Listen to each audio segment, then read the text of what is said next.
and the North Dakota chapter of Concerned Women for America. We're live at the Peacock Alley, the Beef Innovator of the Year from the National Cattlemen's Association, every Monday through Thursday night on the Legislature Today show. Here again, your host, the managing editor of Great Plains News and the Great Plains Examiner, Dale Wetzel. Now, this is Dale Wetzel. This is the Legislature Today radio program. We're here at the Peacock Alley American Bar and Grill, as opposed to the French or German Bar and Grill, in downtown Bismarck, North Dakota. First of all, Senator O'Connell, you were first of all, let's introduce our guests again. We have former Senator Dan Wogzland, former Democratic Majority Leader, Senate Democratic Majority Leader Dan Wogzland, the Director of the North Dakota Grain Growers Association. We have the President of the Grain Growers Association, a farmer from Portland, North Dakota, by the name of Brad Thickeson, Mr. Brad Thickeson. We also have with us two members of the Senate Appropriations Committee, which is busy as a beaver these days because the budget decisions that are being made in the Senate and House Appropriations Committees are necessary to close the session down. We have Senator Terry Wanzik, a Republican from Jamestown, and Senator Dave O'Connell, a Democrat from Lansford, North Dakota, who is a former Senate Democratic leader. First of all, Senator O'Connell, you were making a point before we went to break, and I wanted you to be able to finish your thought. Okay. Yeah, what I'm so scared of is I was one of the 6 people that was on the committee to decide if we're going to build a new prison or whatnot, so I've been out there a lot. Senator Wanzik and I are on the Corrections Budget Committee. So many of these laws now are changing from animal cruelty to DUI. We're filling the prisons up, and we're behind in the budget. We have to raise our estimates up on funding already, and we're not even out of the session. But what I'm so scared about, Dale, is once you get a felony, there's so many places you cannot get a job. You can't get a CDL, and people, that's just one example. And I'm a little worried about so many felony charges. I think there's other ways. I'm not soft on crime, don't get me wrong there. I think everybody can make a mistake once. The second and third time, I'm not forgiving. But when we start putting felonies on them, that's what I'm worried about. I think we've gone a little bit over the line now. And I think there's other ways. DUIs and some of the sex offenders, I think they need treatment more than they need prison time. And that's basically where I'm from. And maybe a warning to some of our younger people out there that, look, in this rural area, it used to be that you kind of overlooked the DUI or whatnot. They drove that way because you didn't have a taxi or whatnot.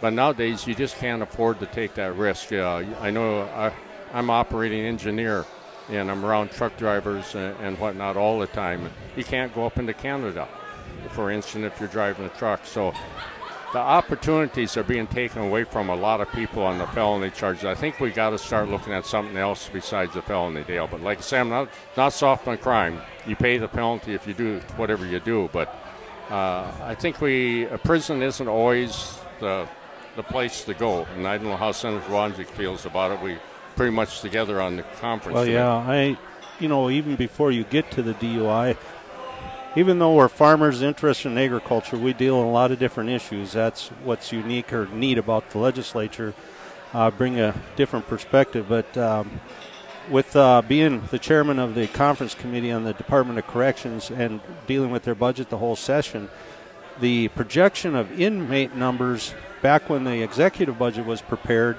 for the 2013-15 biennium, we already reached those inmate numbers even before the biennium. So we had to readjust the budget to account for those extra inmates, and that's simply because of the increased oil activity, the increased crime out in that area. Now we're adding on to that the DUI, which I'm understanding could potentially be somewhere around 300 more projected inmates in the next biennium. So we're holding the budget, waiting for all that to pass, and we have a fiscal note we're going to have to address and put into the Department of Corrections. We might look at some more minimum security or contract beds where, they would, for the lesser degree inmates, to maybe house them off campus you know, it's good to get tough on crime, but it does create other challenges and other problems. So the first year projected was 557, and then 1,500 and something. So every year it's going to go up, and we just have, and the county jails are clear full right now. Yeah, it's interesting because we have a prison expansion in South Bismarck. The main state penitentiary is being enlarged and renovated, and it appears that it is going to be full quite quickly. And one of the objectives of having it was that we wouldn't have to contract out the jailing of others outside of North Dakota, and now it appears we'll have a bigger prison, and we'll also be contracting out prisoners, which is $70 a day. Is that right, Terry? I think it's $70 a day projected for each inmate. Each inmate contract. Because I remember when Governor Schaefer, whom Dan Wogslin especially remembers quite well, when Governor Schaefer proposed converting a hospital building on the state mental hospital grounds into a prison, which was eventually done. It's called the James River Correctional Center. Governor Schaefer was asked at the time, how long is this going to solve our overcrowding problem? And he said something to the effect of, well, it will solve our problem until we have a manned mission to Mars. And of course the Jamestown prison was full in much quicker than that. I mean, I think we're still looking for the manned mission to Mars, but the Jamestown prison was full within a couple of years after it had opened. Yeah.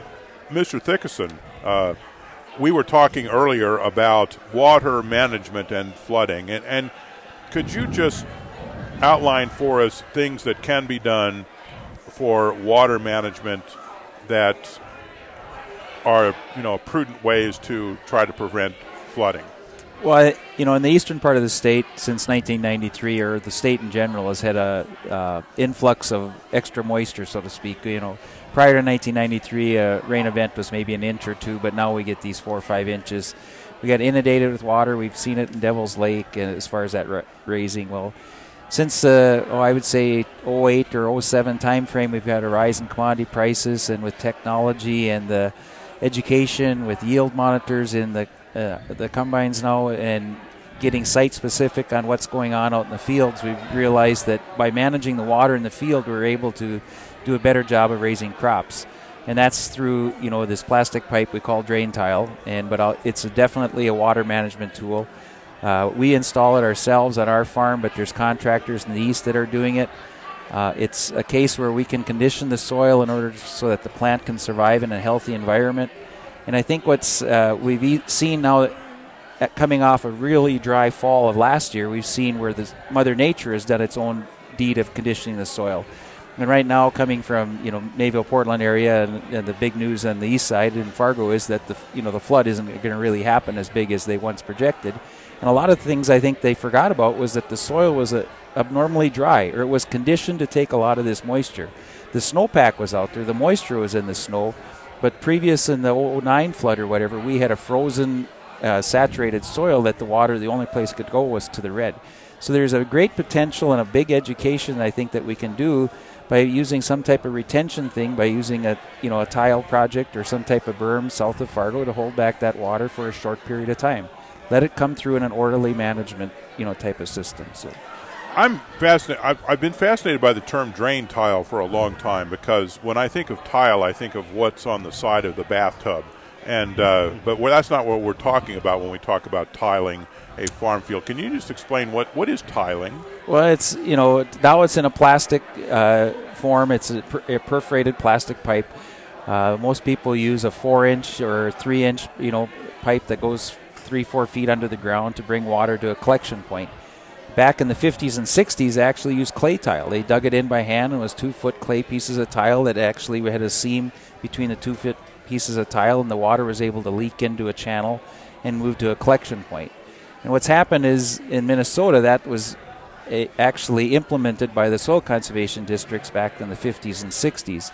And then Minnesota has expanded, and of course with the intervention of plastics and with RTK and getting more precise, and instead of just using an eyeball or just knowing how the water runs, we can get this down to a very, 0.05 grade, which I'm talking about a half a foot on 1,000 feet, which isn't much, but the water does move that way.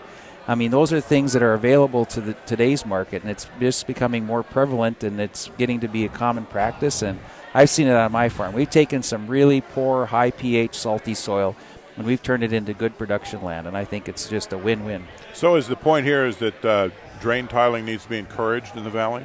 I would think so. I think there's this myth that, when you say drain, all of a sudden it's kind of a thing that you're going to drain it onto me and you're going to dump the water onto me.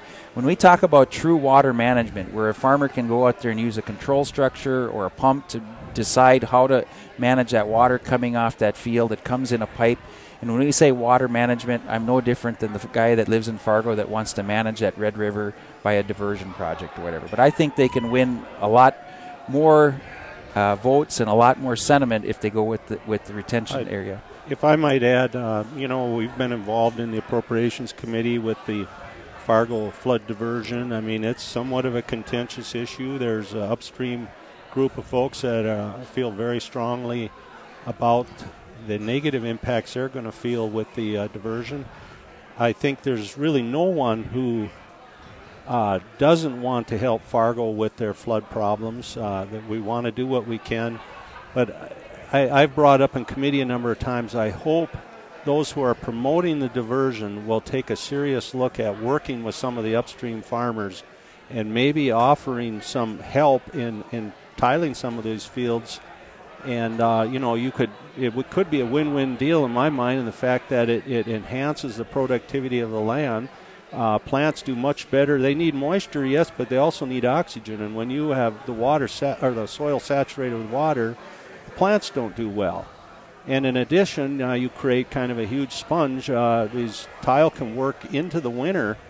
And it seems like a lot of times when we have a spring flood in Fargo area in the Red River is when in the fall I've seen the soil's really wet and you've seen combine tracks from harvesting that fall, and you see water building up. I mean, it's kind of to use a visual, it's kind of like wringing a sponge out. If you set a sponge on your hard table surface and it's dried out and you take a cup of water and pour it in that sponge, it'll probably soak up most of that water. But at some point, once it's full, it's going to run off the sponge and run all, off into someone else's area. And that's the concept behind it. I know I've been to some NDSU seminars and conferences. It eliminates the spike up in a when you have a rain event with a lot of rain. It'll prevent that spike up and more gradually move the water through the system. It's a management system. It's not really moving any more water. It's just managing the water more efficiently. I think before, maybe on the berm situation that we talked about, I think that's a good. So, Dale, this is the thing that I kick around. And if I'm a farmer, that's south of Fargo or whatever, and if, say, instead of spending this money on the diversion, you offer me $75 a year to build a 2-foot berm around my quarter section, and maybe cost share a tile project 25% or whatever. And I can't open that gate until the crest in Fargo drops 18 inches or whatever. When the crest recedes 18 inches, I can open up a gate, which is only going to come out in probably an 18 or 24-inch culvert anyway, but there will be a series of them. So you'll see that water running through Fargo at a longer period of time, but just what Terry said, that it's not going to have that high peak. And I think that's what you sandbag for. You don't sandbag for the 3 weeks or whatever. You sandbag for that one crest, and that's what you're always, trying to manage, and I think it's got great potential. I don't know if it's been looked at, but I think farmers would buy into that. The concept of installing more drain tile, is there, from listening to you and from listening to Senator Wanzik and Senator O'Connell, it seems that it's beneficial in and of itself. Is there some reason why this just isn't done without any sort of financial incentive? Well, if I might comment, is it expensive, or what's the problem? There are some things that obviously it's expensive deal, but the biggest thing, of course, is just overregulation. And we've got a lot of problems with NRCS. We've got a lot of problems with the United States Fish and Wildlife Service. Okay. Quite frankly, they don't want to see that. And they don't want to see drain tiling. Exactly. And for what reason? The reason is they feel that that for whatever reason that we need to have each and every one of these teacups, each and every one of these wetland areas preserved for infinity, and to the detriment of not only of flood protection in this state, but also for orderly water management in this state. And that's something that's wrong. It's wrong, and it's something that all of us, the senators have worked on that. We've got some resolutions that have gone through the North Dakota legislature. Thankfully that they got those through. Brad has been instrumental. We've brought NRCS, the head of NRCS, in to see his tiling project, in to see the benefits. We've even brought in groups like the Environmental Working Group, as well as Ducks Unlimited. We've brought them into North Dakota to see what you can do if you do it in an orderly fashion. We're not talking about draining sloughs that have been there since time began. We're talking about our teacups that in the case of a flood diversion, for example, can stay there, but in a 2-week time, or when the flood recedes or whatever, we can manage these in an orderly fashion, get them off to the benefit of everyone. And some of it's education, Dale. I think it's something that didn't exist in North Dakota before, and the NRCS personnel, for whatever reason, didn't know how to handle it, didn't have procedures down, and created a lot of uncertainty and a lot of vagueness to it. So therefore, as a producer, we don't get any guidance or we don't get any certainty to it, and then we usually step away or become frustrated. I got to put a plug in for Mary Podell. I mean, she's our new state conservationist here in Bismarck, and she sees these issues, and she's come from out of state, but she understands that production ag and conservation have to exist hand in hand. We have rules and regulations. They probably haven't been implemented the right way in the past, and I think that there's definitely room for improvement. And like I say before in front of other committee meetings, she's like turning a battleship around in the Missouri River. I mean, it's just a big, big job, and she's trying her best to do it, and I support her wholeheartedly. I personally see the opportunity or the potential for some win-win solutions. I think Brad touched on it, the education piece of it. There's a lot of misunderstanding, including myself, until I went to some of the NDSU conferences and learned from the engineers there at NDSU what drain tiling is. I thought maybe like you did, Dale, that this was a matter of putting a pipe in a slough and draining it. I'm not talking about draining any.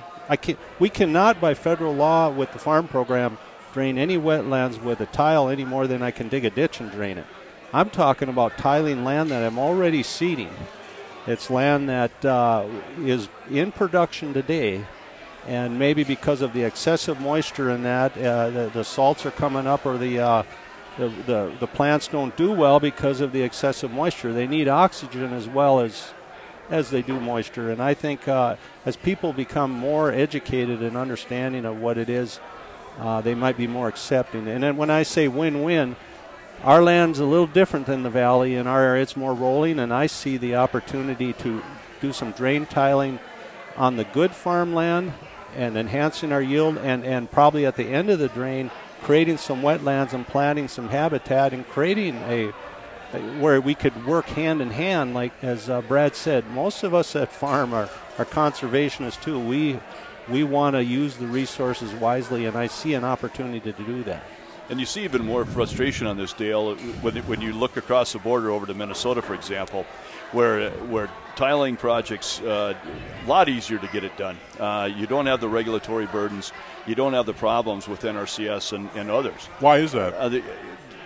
It's a different mindset. It's a different mindset. It's the same set of rules, but a different interpretation of those rules. And we've got to change that mindset. And we're doing it. We're doing it. At the risk of, I want to be a little careful, but at some risk, I say it's probably because there is a view by some. This is maybe the potential Buffalo Commons. Yet the opportunity to maintain complete. I don't know what they what might. I'm looking They for. might think that this is a better place for ducks than human beings. Yeah, right. They don't see us as having the same kind of merit agriculturally as Iowa or some of those other I states, but I contend and I believe strongly that we do. When I say water management, Dale, here coming off a dry year of 2012, we have a lift station. It's a pump that's just like a sump pump in your basement. Well, the forecast was for a dry year, so we turned the pump off. The water collected in the manifold or in the network of the tile. So we had small areas that were feeding still, that were still wet or inundated with water, and they were running into the pipes, and the pipes were filling with water, and where it was dry, the water was saturating back into the soil. Never seeing a ditch, but just getting uniform across that whole field. When we harvested that corn this fall, and I'm not trying to brag or anything, but at 197 bushels an acre across the whole quarter of land, it gets farmers excited. And that's what happens. That's outstanding. Yeah, it was. It was fantastic. And it's one solid color in that yield map on a soil type that varied from one end to the other. So. Too bad corn wasn't worth something this year. Oh, we're using it. We need to get those taxes paid so we get some roads built. Right? I was getting ready to ask you for a loan. Well, Brad's more knowledgeable of this, and what I understand, you can even potentially, where they've been doing this, in the drier years, you can reverse it. Yep. You can pump some moisture out to the crop. If you have a well right next to your lift station, you can actually put water in and fill that manifold backwards and actually sub-irrigate that land. It's exciting. It's very exciting. It sounds very interesting, actually. Don't you think part of the mindset is because Minnesota started this clear back in the 30s or 50s? 50s? Yep. Okay. Yep. No, they've been doing it a lot longer. And, being wheat and barley, it didn't really have the potential that the corn does, and that's what happened in southern Minnesota. So is that what's making it more prevalent in North Dakota, is the fact that we're growing more corn? Well, and I think just the revenue is there. Before we didn't have the money and the technology. I think that yield monitor and that harvester is what really makes a difference, because when you go through that low spot years ago, David would probably say too, that was where the honey spot hit, where all of a sudden you could see the hopper grow a little bit better.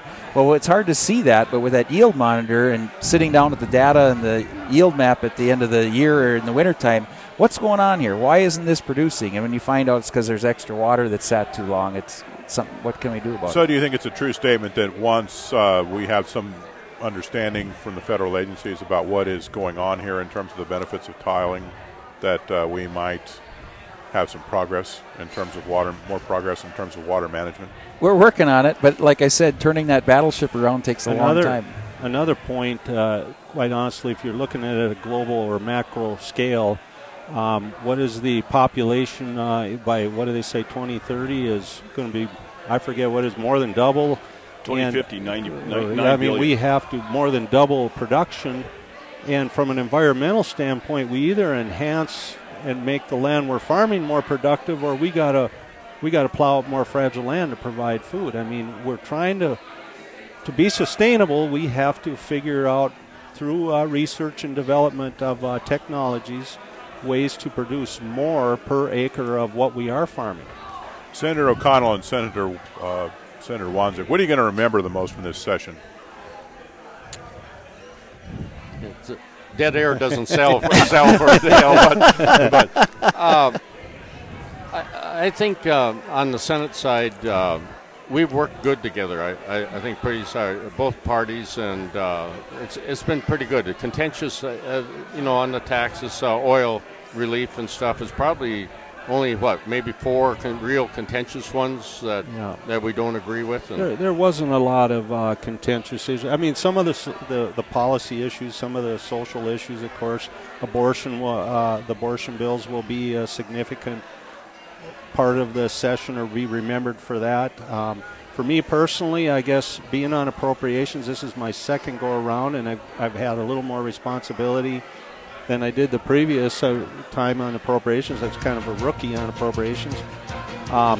It's the intensity of the things that I had to deal with, and the money. I mean, the amount of money that we are dealing with is just unbelievable when I think of the 90s when I was here and how much different that is. It's a challenge, but it's a good challenge. It's a good problem. We used to hear that, boy, if you could just bump us up 50,000 or maybe bump us to 100, we thought that was a lot of money. Now they're coming in and saying, well, thanks for what you're giving us, but, another 50 million or 100 million, hey, that would be great. So you're dealing with money is scaring me now. The gentleman who you just heard is Senator David O'Connell. He's a former Democratic Senate leader, a Democrat from Lansford. We've also been talking to Senator Terry Wanzik, a Republican from Jamestown. Former Senator Dan Wogson, the director of the North Dakota Grain Growers Association, and Brad Thickeson, the president of the Grain Growers Association. This is Dale Wetzel with the Legislature Today. Tonight at 10 on KFYR. I'm Jennifer.